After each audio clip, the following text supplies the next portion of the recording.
Okay, I'm back again. I just get on a roll and I just keep on going.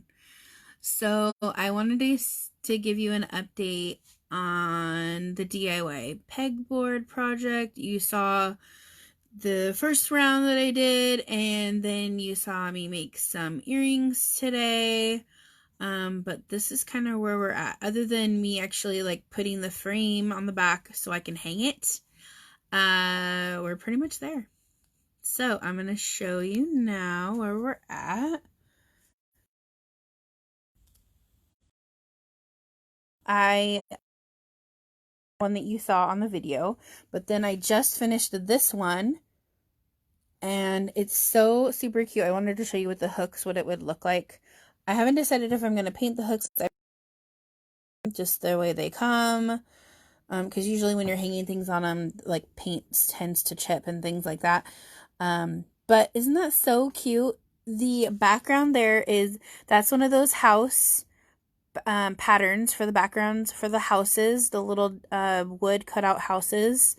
And then I just kind of changed it up so that way it was arrowing more on the pattern. So I thought that was kind of cute. And then put the word thankful because of course I'm always thankful for our viewers. And I was starting to get pain on my elbow, of course.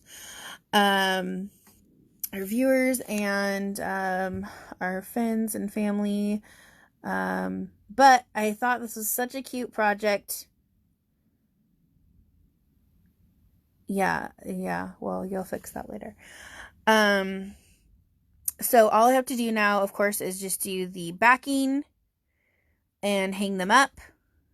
But you have the two different pegboards. That little one there, that's going to be more for like tools. And then this bigger one. But I was like, gosh, this looks so cute. I love it. And it's all for the she shed, of course. It's all about the she shed now. And then if you didn't check out the video when I made the flower pegboard, you can check that out to see. A little different between the two of them because that was just one transfer there. But then, I lifted it up between colors so that way you wouldn't have anything stuck in the transfer. This one is a layering project where you basically are using two different transfers and you dry in between. Same similar thing, but you're using two different transfers, which you've seen me do in other videos as well.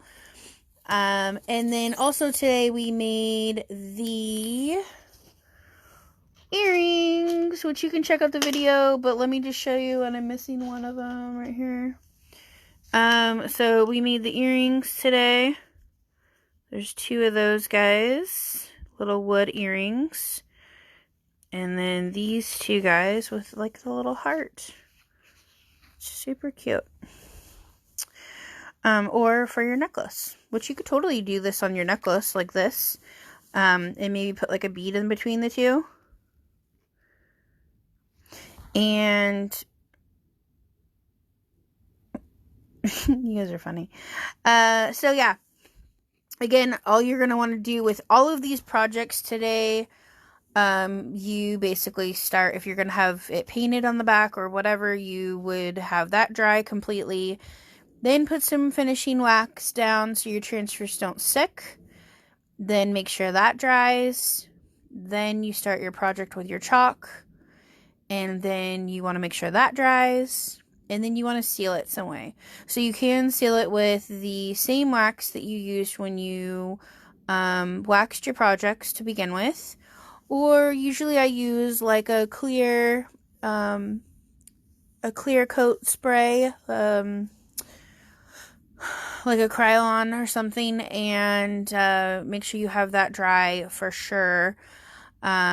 You could use the hairdryer or, let it sit for 24 hours for a full dry. And that's the projects today. Thanks so much for hanging out. Again, you can check out those other videos, share them with your friends. Talk to y'all soon. Bye.